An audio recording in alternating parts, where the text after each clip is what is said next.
down. Did you see the game last night? Of course you did, because you used Instacart to do your grocery restock. Plus, you got snacks for the game, all without missing a single play. And that's on multitasking. So we're not saying that Instacart is a hack for game day, but it might be the ultimate play this football season. Enjoy $0 delivery fees on your first 3 orders. Service fees apply. For 3 orders in 14 days. Excludes restaurants. Instacart. We're here.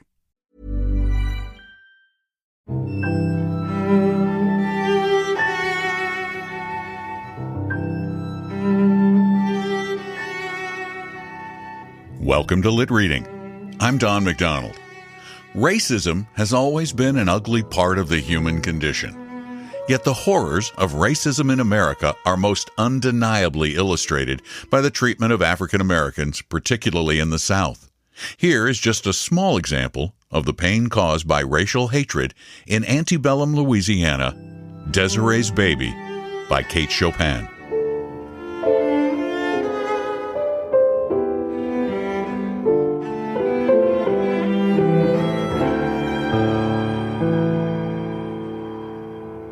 As the day was pleasant, Madame Valmont drove over to L'Abri to see Desiree and the baby.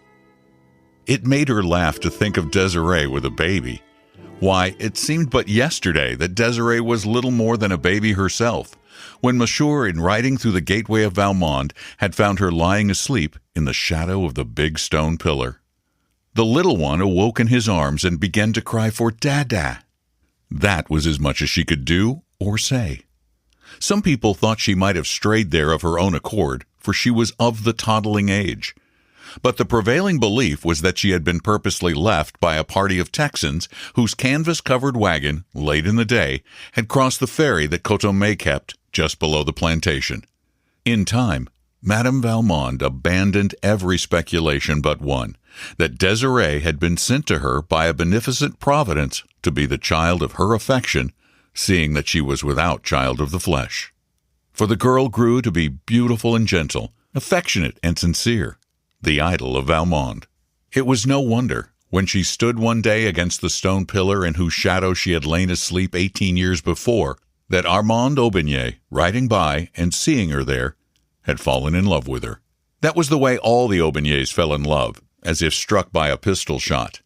The wonder was that he had not loved her before, for he had known her since his father brought him home from Paris, a boy of 8, after his mother died there. The passion that awoke in him that day when he saw her at the gate swept along like an avalanche, or like a prairie fire, or like anything that drives headlong over all obstacles. Monsieur Valmont grew practical and wanted things well considered. That is, the girl's obscure origin. Armand looked into her eyes and did not care. He was reminded that she was nameless. What did it matter about a name when he could give her one of the oldest and proudest in Louisiana? He ordered the corbeille from Paris, and contained himself with what patience he could until it arrived. Then they were married. Madame Valmont had not seen Desiree and the baby for 4 weeks. When she reached L'Abri, she shuddered at the first sight of it, as she always did. It was a sad-looking place, which for many years had not known the gentle presence of a mistress, old Monsieur Aubigné having married and buried his wife in France, and she having loved her own land too well ever to leave it. The roof came down steep and black like a cowl, reaching out beyond the wide galleries that encircled the yellow stuccoed house. Big solemn oaks grew close to it, and their thick-leaved, far-reaching branches shadowed it like a pall.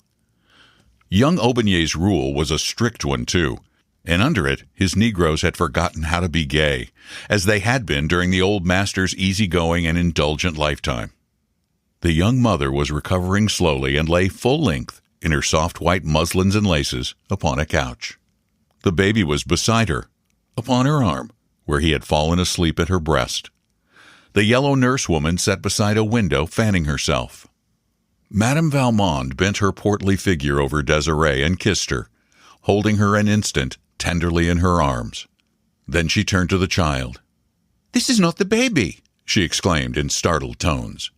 French was the language spoken at Valmont in those days. "I knew you would be astonished," laughed Desiree, "at the way he has grown. The little cochon de lait! Look at his legs, Mamma, and his hands and fingernails. Real fingernails. Zandrine had to cut them this morning. Isn't that true, Zandrine?" The woman bowed her turbaned head majestically. "Merci, madame." "And the way he cries," went on Desiree. "He's deafening. Armand heard him the other day as far away as Leblanche's cabin." Madame Valmont never removed her eyes from the child. She lifted it and walked with it over to the window that was lightest. She scanned the baby narrowly, then looked as searchingly at Zandrine, whose face was turned to gaze across the fields. "Yes, the child has grown, has changed," said Madame Valmont slowly as she replaced it beside its mother. "What does Armand say?" Desiree's face became suffused with a glow that was happiness itself. "Oh, Armand is the proudest father in the parish, I believe, chiefly because it's a boy, to bear his name, though he says not that he would have loved a girl as well. But I know it isn't true. I know he says that to please me. And Mamma," she added, drawing Madame Valmont's head down to her and speaking in a whisper, "he hasn't punished one of them, not one of them, since baby is born. Even Negrion, who pretended to have burnt his leg that he might rest from work, he only laughed and said Negrion was a great scamp. Oh, Mamma, I am so happy it frightens me." What Desiree said was true. Marriage, and later the birth of his son, had softened Armand Aubigné's imperious and exacting nature greatly. This was what made the gentle Desiree so happy, for she loved him desperately. When he frowned, she trembled but loved him. When he smiled, she asked no greater blessing of God. But Armand's dark, handsome face had not often been disfigured by frowns since the day he fell in love with her. When the baby was about 3 months old, Desiree awoke one day to the conviction that there was something in the air menacing her peace. It was at first too subtle to grasp. It had only been a disquieting suggestion, an air of mystery among the blacks, unexpected visits from far-off neighbors who could hardly account for their coming. Then a strange, an awful change in her husband's manner which she dared not ask him to explain. When he spoke to her, it was with averted eyes, from which the old love-light seemed to have gone out. He absented himself from home, and when there, avoided her presence, and that of her child, without excuse. And the very spirit of Satan seemed to suddenly take hold of him in his dealings with the slaves. Desiree was miserable enough to die. She sat in her room one hot afternoon, in her peignoir, listlessly drawing through her fingers the strands of her long, silky brown hair that hung about her shoulders. The baby, half naked, lay asleep upon her own great mahogany bed, that was like a sumptuous throne with its satin-lined half-canopy. One of Leblanche's little quadroon boys, half naked too, stood fanning the child slowly with a fan of peacock feathers. Desiree's eyes had been fixed absently and sadly upon the baby, while she was striving to penetrate the threatening mist that she felt closing about her. She looked from her child to the boy who stood beside him, and back again, over and over. "Ah!" It was a cry she could not help, which she was not conscious of having uttered. The blood turned like ice in her veins, and a clammy moisture gathered upon her face. She tried to speak to the little quadroon boy, but no sound would come at first. When he heard his name uttered, he looked up, and his mistress was pointing to the door. He laid aside the great soft fan and obediently stole away over the polished floor on his bare tiptoes. She stayed motionless, with gaze riveted upon her child and her face the picture of fright. Presently, her husband entered the room, and without noticing her, went to a table and began to search among some papers which covered it. "Armand!" she called to him, in a voice which must have stabbed him if he was human, but he did not notice. "Armand!" she said again. Then she rose and tottered towards him. "Armand!" she panted once more, clutching his arm. "Look at our child! What does it mean? Tell me!" He coldly but gently loosened her fingers from about his arm and thrust the hand away from him. "Tell me what it means!" she cried despairingly. "It means," he answered lightly, "that the child is not white. It means that you are not white." A quick conception of all that this accusation meant for her nerved her with unwonted courage to deny it. "It is a lie. It is not true. I am white. Look at my hair. It is brown, and my eyes are gray, Armand. You know they are gray, and my skin is fair," seizing his wrist. "Look at my hand. Whiter than yours, Armand." She laughed hysterically. "As white as Leblanche's," he returned cruelly, and went away, leaving her alone with their child. When she could hold a pen in her hand, she sent a despairing letter to Madame Valmont. "My mother, they tell me I am not white. Armand has told me I am not white. For God's sake, tell them it is not true. You must know it is not true. I shall die. I must die. I cannot be so unhappy and live." The answer that came was brief. "My own Desiree, come home to Valmont, back to your mother who loves you. Come with your child." When the letter reached Desiree, she went with it to her husband's study and laid it open upon the desk before which he sat. She was like a stone image, silent, white, motionless after she placed it there. In silence, he ran his cold eyes over the written words. He said nothing. "Shall I go, Armand?" she asked in tones sharp with agonized suspense. "Yes, go." "Do you want me to go?" "Yes, I want you to go." He thought Almighty God had dealt cruelly and unjustly with him, and felt somehow that he was paying him back in kind when he stabbed thus into his wife's soul. Moreover, he no longer loved her, because of the unconscious injury she had brought upon his home and his name. She turned away, like one stunned by a blow, and walked slowly toward the door, hoping he would call her back. "Goodbye, Armand," she moaned. He did not answer her. That was his last blow at fate. Desiree went in search of her child. Zandrine was pacing the somber gallery with it. She took the little one from the nurse's arms with no word of explanation and descended the steps, walked away, under the live oak branches. It was an October afternoon. The sun was just sinking. Out in the fields, the Negroes were picking cotton. Desiree had not changed the thin white garment nor the slippers which she wore. Her hair was uncovered, and the sun's rays brought a golden gleam from its brown meshes. She did not take the broad, beaten road which led to the far-off plantation of Valmont. She walked across a deserted field, where the stubble bruised her tender feet, so delicately shod, and tore her thin gown to shreds. She disappeared among the reeds and willows that grew thick along the banks of the deep, sluggish bayou, and she did not come back again. Some weeks later, there was a curious scene enacted at L'Abri. In the center of the smoothly swept backyard was a great bonfire. Armand Aubigné sat in the wide hallway that commanded a view of the spectacle, and it was he who dealt out to a half-dozen Negroes the material which kept this fire ablaze.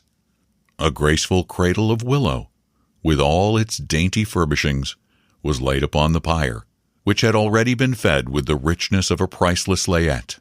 Then there were silk gowns, and velvet and satin ones added to these, laces too, and embroideries, bonnets, and gloves, for the corbeille had been of rare quality. The last thing to go was a tiny bundle of letters, innocent little scribblings that Desiree had sent to him during the days of their espousal. There was the remnant of one back in the drawer from which he took them. But it was not Desiree's. It was part of an old letter from his mother to his father. He read it. She was thanking God for the blessing of her husband's love. "But above all," she wrote, "night and day, I thank the good God for so arranging our lives that our dear Armand will never know that his mother, who adores him, belongs to the race that is cursed with the brand of slavery."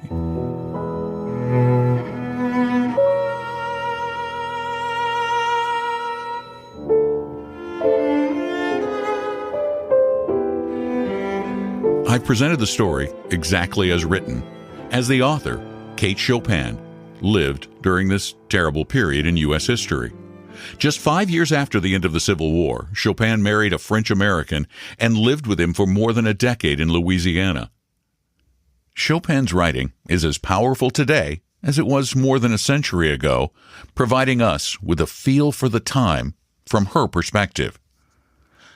Thanks for listening to Lit Reading. I hope you enjoyed the story, and I look forward to presenting you with others in the future. Please share the podcast on social media. That's one of the best things you can do. That, and follow it on Apple Podcasts so that we get up in the rankings. And again, thanks for all your great reviews. They're terrific. Thanks for listening. I'm Don McDonald.